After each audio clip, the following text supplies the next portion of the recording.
할렐루야, 미소교회 성도님들 안녕하세요. 최준영 목사입니다. 2025년 6월 11일 수요 성경 공부를 시작하도록 하겠습니다. 잠시 기도하고 시작하겠습니다. 하나님 감사합니다. 지난 3일간도 하나님의 은혜로 잘 지내게 하시다가 이 시간에 또 함께 하나님께서 우리 인생에 대한 목적이 무엇이며 또 우리가 어떻게 살아야 하나님의 뜻에 합당하게 살 수 있을지 이 시간 함께 고민하며 또 하나님께 은혜를 간구하며 또 어떻게 내가 다시금 담대하게 나아가야 될지 또 방향성을 배우는 시간을 갖고자 하오니 주의 성령님께서 이 시간 저희를 함께하여 주시고 지도해 주시고 또 이 시간을 사용하여 주셔서 또 주님의 모습으로 빚어지는 귀한 은혜가 있게 하여 주시옵소서. 예수님의 이름으로 기도드립니다. 아멘. 예, 오늘도 제가 준비한 자료를 함께 보시면서 또 공부해 보도록 하겠습니다. 이제 울타리와 친구라는 주제로 이제 오늘 마지막 시간입니다. 그리고 지난 주일에 광고를 드린 것처럼 이제 조금만 속도를 내서 이제 이 울타리 진도를 나가서 머지않아 끝날 수 있도록 하고 이제 이 울타리 공부가 끝나면은 또 유익한 성경 공부를 계속해서 진행하도록 하겠습니다.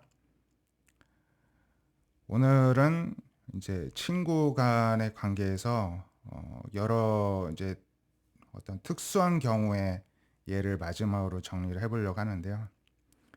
연인들 결혼하기 전에 남녀 사이에 특별한 이제 교제 관계, 이성 교제 관계에 있을 때에도 이들도 크게 봐선 친구라고 할 수가 있겠죠. 근데 이들 사이에도 문제가 생길 수 있죠. 어떤 문제냐? 그리스도인들도 이제 연인 사이 이성 교제 관계에서 아니요라고 상대방과 내가 생각이 다르다는 어떤 대립의 언어를 의사 표현을 정직하게 했다가는 관계가 끝날까봐 두려워하여서 그냥 서로 눈치만 보고 마음속으로는 또 불만과 불편을 감수한 채 지내는 경우가 있는데 이게 잘못됐다는 것입니다. 그래서 연인 사이에 어떤 문제가 또 생길 수가 있는지 그리고 어떤 해결책을 가져야 되는지 이제 구체적으로 살펴보겠는데요. 첫 번째로 이성교제와 관련하여서 현재 이성교제를 하는 청년들이 아닐지라도 성인분들도 이미 결혼 생활을 하신 분이나 그렇지 않다 할지라도 이성교제가 구체적으로 무엇을 위한 것인지 좀 명확하게 개념을 가지고 있는 것이 좋습니다. 그래야 다른 사람들에게 또 자녀들에게 또 필요한 경우에는 또 조언도 해줄 수가 있고 또 성인의 경우에는 또 나의 이성교제관도 새롭게 다질 수가 있기 때문에 이러한 공부가 필요하다고 할 수가 있겠습니다. 우리가 먼저 생각해 봐야 할 것은 이성교제는 본래부터 위태로운 것임을 인정해야 한다는 것입니다. 이게 도대체 무슨 말인가? 이성교제의 목적은 어떤 이 관계를 끝까지 유지해 나가는 것이 목적이 아니라 연습과 실험이라는 것입니다. 무엇을 위한 연습과 실험이냐? 목표는 상대방과 내가 결혼을 할 것인지 안 할 것인지에 대해서 결정을 내리는 것인 경우가 많습니다. 그러니까 그러한 결정을 내리기까지 연습도 해보고 실험도 해보고 이러한 갈등 상황이 생기면은 어떤 점이 다른지 그리고 그게 나와 또 상대방한테 어떤 영향을 주는지 또 좋은 점은 어떤 것이 있는지 여러 가지를 실험도 해보고 또 연습도 해보고 하면서 서로가 알아가면서 최종적인 결정을 내리기 위한 과정이라는 것을 우리가 기억해야 된다는 것입니다. 그래서 이성교제를 하는 동안에 어떤 부류의 사람이 나에게 보충을 해줄 수가 있을지 알아가야 되고요. 또 어떤 사람이, 어떤 유형의 사람이 나하고 영적으로 잘 맞더라, 정서적으로 잘 맞더라 하는 것들을 알 수가 있어야 됩니다. 약간 대등한 관계에서 이루어져야 되고 치열하게 어찌 보면 막 전쟁과도 같은 것입니다. 대등하게요. 주거니 받거니 할 수가 있어야 된다는 것입니다. 그래서 이런 식이라면 이제 앞으로 계속 만나기 어려울 것 같네요라고 언제든지 탁 이렇게 종결을 내릴 수 있는 늘 마음의 준비와 자세를 가질 수가 있어야 된다는 것입니다. 근데 문제는 이렇지 않은 경우에 문제가 생기는 것입니다. 이성교제에 대한 오해 때문에 문제가 생기는데요. 무엇이냐?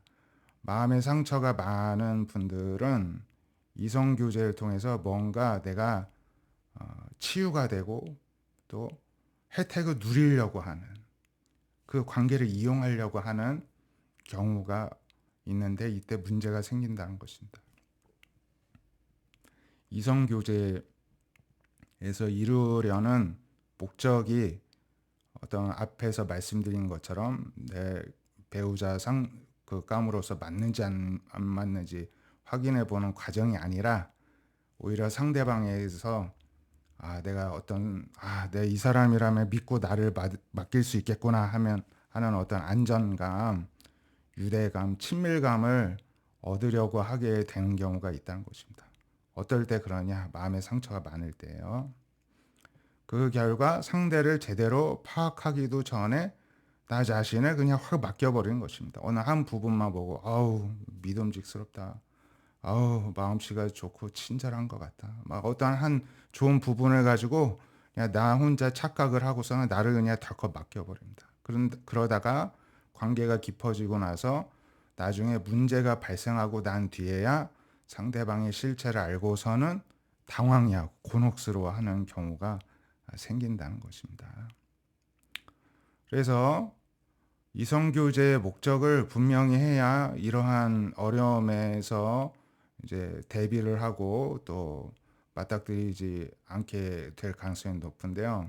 이성교제는 성인이 결혼을 위하여 나의 상대로서 맞을지 이제 적합성을 알아보는 그냥 방법일 뿐이다라는 이 개념을 가지고 있어야 됩니다. 그러니까 내가 독립적으로 우뚝 설 수 있어야 됩니다. 그리고 나한테 맞는 사람이 어떤 사람일지, 어떤 유형이 나하고 맞을지를 알아가기 위해서 이 사람 저 사람 만나보는 것뿐인 거죠. 이성교제는 결코 상처 입은 마음을 치유하는 만남이 아니라는 것을 분명히 알고 있어야 됩니다. 그래서 마음의 치유를 원한다면 이성교제를 통해서 해결하려고 할 것이 아니라 마음 치유를 위한 후원 집단, 교회 모임, 우리 미소교회로 오십시오. 우리 교회에서 또 성경 공부 모임도 있고 또 그게 부담스러우면 저한테 상담을 받으십시오. 기독교적인 상담을 해드립니다. 또 치료 모임도 있습니다. 또 이성교제가 아닌 동성 친구들과의 어떤 깊은 우정을 통해서 이렇게 연인이 아닌 사람들 속에서 제대로 치유가 이루어질 수가 있는 것이지 정말 내가 생존을 하느냐 마느냐 이 사람하고 가정을 이뤄서 내가 살아낼 수 있느냐 없느냐 절체절명의 어떤 위기를 계속 맞닥뜨리게 되는 이성교제에서는 치유 자체가 이루어질 수가 없다는 것입니다. 그런데 거기서 자꾸 치유 받으려니까 이제 문제가 생긴다는 것이죠. 그리고 또한 이러한 이제 이성교제를 하는 경우 연인 사이에도 경계를 정할 필요가 있습니다. 서로 너무 지나치게 맡기고 지나치게 또 포용해주고 이게 중요한 것이 아니라 서로 적당한 선을 그을 수가 있어야 하는데 이 선을 어떻게 긋느냐. 연인 사이에서 서로 진실을 말하는 것이 둘 사이의 경계를 정하는 데 도움이 됩니다. 이 진실을 말하는 것은 앞서 보았을 때 꼭 연인만이 아니라 진정한 친구들 사이에서도 진실을 말해야 된다고 우리가 공부를 했죠. 어떤 사람하고도 진실을 솔직하게 말할 수 있는 관계라면 굉장히 성숙한 관계인 것입니다. 그래서 연인 사이일수록 특별히 내가 이 사람하고 결혼해서 살지 말지 결정해야 될 아주 중요한 순간인데 진실을 서로 주고받을 수가 있어야 됩니다. 정직하게 말할 수가 있어야 되죠. 이런 거 나 싫어. 이런 거 좋아. 이렇게 솔직하게 말할 수가 있어야 서로 알아갈 수가 있죠. 그래서 진실을 말할 때 서로가 어디에서 시작되고 어디에서 끝나는지를 알 수가 있습니다. 그런데 서로의 울타리를 잘 모른다는 것은 관계가 건강하지 못하다는 신호입니다. 그냥 그럴 것이다. 나의 추측만 한 거지 말해 본 적도 없고 물어본 적도 없고 그냥 잘 모르는 겁니다. 그냥 추측으로 나하고 잘 맞을 거라고 착각하는 것이죠. 그래서 예를 들어 책에 보면 서로 다툰 적이 없고 우리는 그냥 찰떡궁합입니다. 너무 잘 맞아야 하는 연인이 있다면 오히려 서로에게 그동안 거짓말 해온 것이 무엇이 있었는지 그냥 정직하게 이야기하게 해보는 것이 그 관계를 더 성숙하게 도와줄 수 있는 방법이라는 것입니다. 두 번째, 가족을 친구로 여기는 경우에도 문제가 생깁니다.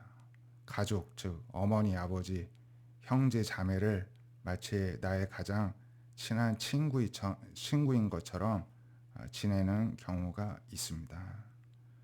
근데 그런 경우 하나님께서 명령하신 가족의 기능을 오해하고 있다는 것을 알아야 됩니다. 그러면 하나님께서 명령하신 가족의 기능은 무엇이냐? 그것은 바로 인큐베이터로서의 가족입니다. 인큐베이터가 무엇입니까?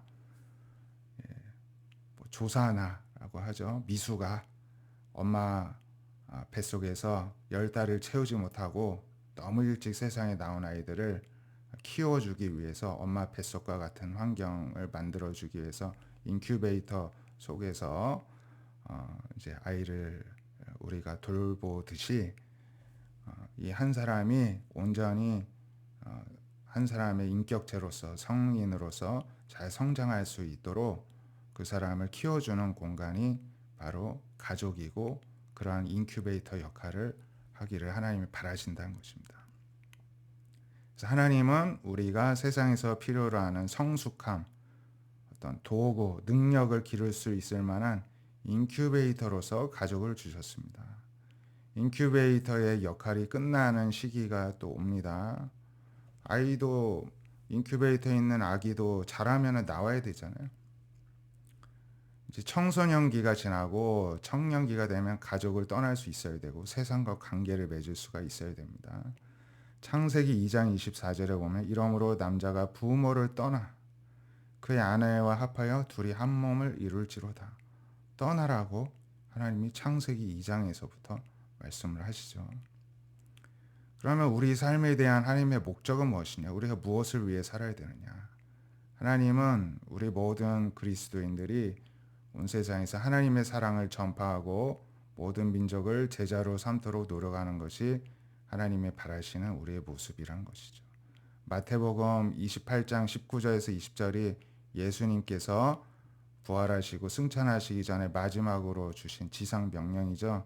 그러므로 너희는 가서 모든 민족을 제자로 삼아 아버지와 아들과 성령의 이름으로 세례를 베풀고 내가 너에게 분부한 모든 것을 가르쳐 지키게 하라. 볼지어다 내가 세상 끝날까지 너희와 항상 함께 있으리라. 이렇게 말씀을 하셨습니다. 우리가 예수님의 제자가 되어서 세상을 향하여 나아가서 모든 민족이 다 제자가 될 수 있도록 그들에게 복음을 전하고 또 말씀을 가르쳐 지키게 하고 그래서 계속해서 하나님 나라가 확장되는 일에 우리가 전념하는 것이 우리 인생의 목적이라는 것입니다. 그런데 가족을 의지하며 가족 안에만 갇혀 있게 되고 세상을 향해 나아가지 않고 사람들과 어울리려고 하지 않는다면 하나님의 목적을 우리가 오히려 좌절시키는 꼴이 된다는 것입니다. 그래서 성경적인 성인이 되기 위해서는 우리가 스스로 경계를 정할 수 있어야 되는데 그 경계라 함은 이제 하나님께서 말씀하신 대로 부모를 떠나고 집도 떠날 수 있으며 다른 곳으로 담대하게 헤치고 나아갈 수가 있어야 된다는 것입니다. 물론 가족도 친구처럼 지낼 수는 있으나 여기서 주의사항은 성인 대 성인으로서 대등해야 된다는 것입니다. 서로 경계를 세우지 않고 그냥 일방적으로 다 받아주던가 일방적으로 그냥 다 수용해 주던가 하는 관계가 아니라 이제 때로는 이제 경계를 적절히 세울 수가 있어야 되고요. 나는 이것이 좋다. 너는 뭐 이것이 좋으니까 우리는 여기서 조율하자. 뭐 이렇게 우리가 서로 조정하고 맞출 수 있는 관계가 되고요. 아직 갈등을 겪어보지 않았다면 아직 가족과 성인 대 성인으로서의 관계를 맺고 있는 것이 아니라는 것을 기억해야 됩니다. 그래서 성인인 가족 안에서 갈등이 생긴 건 사실 좋은 것입니다. 서로 나와 너가 다르다는 것을 안다는 것은 나에 대해 알아가는 것입니다. 그래서 가족과 분리가 되고 개별화가 되고 자율적인 성인이 되는 것이 하나님의 뜻이기 때문에 거기에 두려움을 느껴서는 안 된다는 것입니다. 이제 세 번째, 어떤 분들 보면 사정이 딱한 친구를 늘 돕기에 힘쓰는 분들이 있는데 이런 경우에도 문제가 생깁니다. 위기에 처한 다른 사람을 도와주는 것에서 관계에 만족감을 찾는 경우가 많은데요.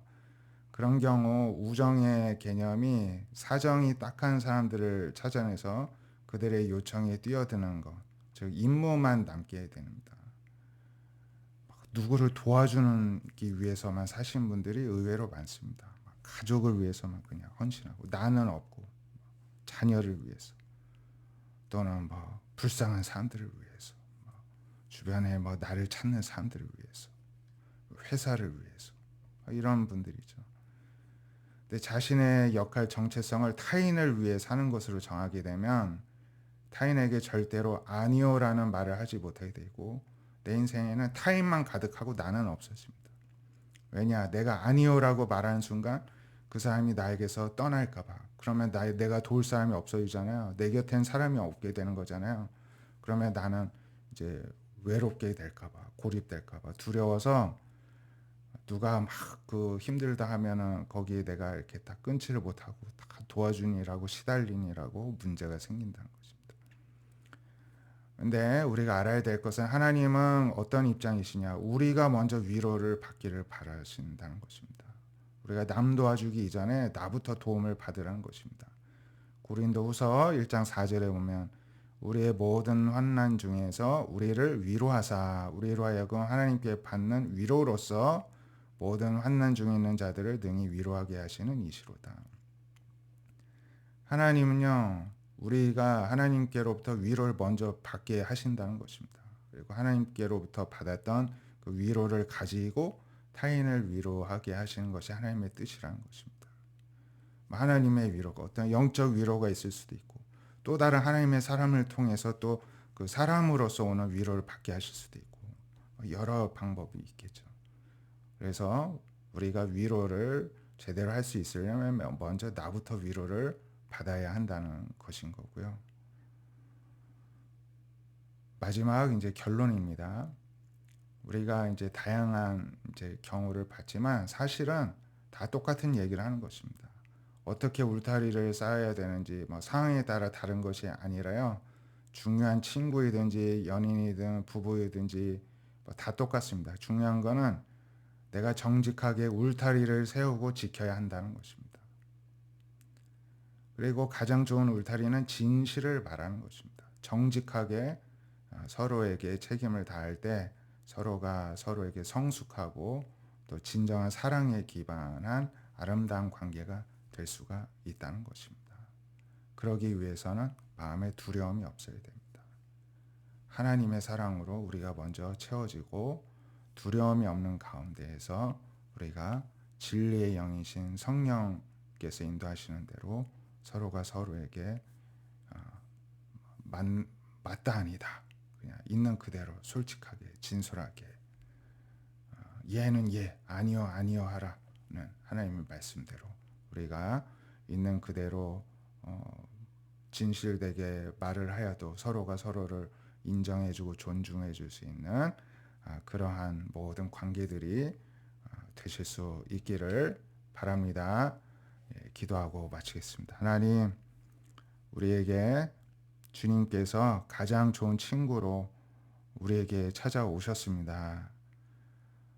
주님께서 우리의 구주이시고 우리의 왕이시기도 하시지만은 우리에게 가장 좋은 친구가 되어 주십니다.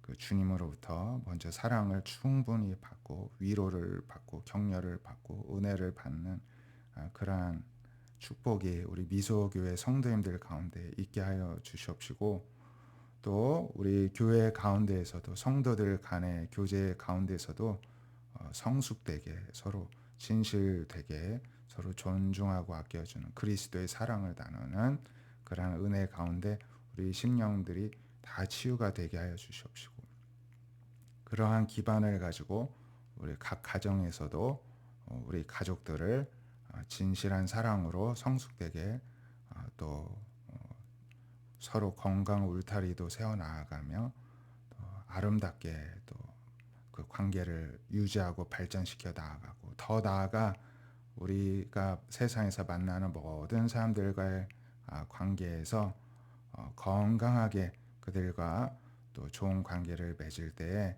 또 그 관계들 가운데에서 우리가 복음도 전하게 하여 주시고, 또 주님의 지상 명령대로 우리가 제자로 삼고 그들에게 또 하나님의 모든 가르침을 또 전하고 지키게 하는 데까지 나아가는 그 사명을 감당하는 은혜 또한 있게 하여 주시옵소서. 그러기 위해서 우리가 더욱더 담대해져야 되겠습니다. 그러기 위해서 우리가 다 치유받아야 되겠습니다. 주님, 우리 미소교회 성도님들의 심령에 있는 상처들을 다 치유하여 주시고 회복시켜 주시고, 조금 더 두려움과 죄책감과 외로움과 슬픔이 남아있지 않게 해주시고, 주님의 사랑과 은혜와 감사와 기쁨과 감격만이, 자신감만이 충만케 하여 주셔서 이 세상을 치유해 나아가는 주의 일꾼으로 귀하게 쓰임받는 우리 미소교회와 성도님들 다 되게 하여 주실 줄로 믿사옵고 예수님의 이름으로 기도드립니다. 아멘. 오늘 또 공부한 내용을 바탕으로 마음에 또 소원을 주신 대로 하나님께 또 기도하면서 우리 자신을 먼저 정직하게 주님 앞에 또 갖고 나아가면서 모든 관계까지 또 우리가 선한 영향력을 끼치는 데까지 나아가게 되시기를 축복드립니다. 오늘도 공부하시느라 수고 많으셨습니다. 감사합니다.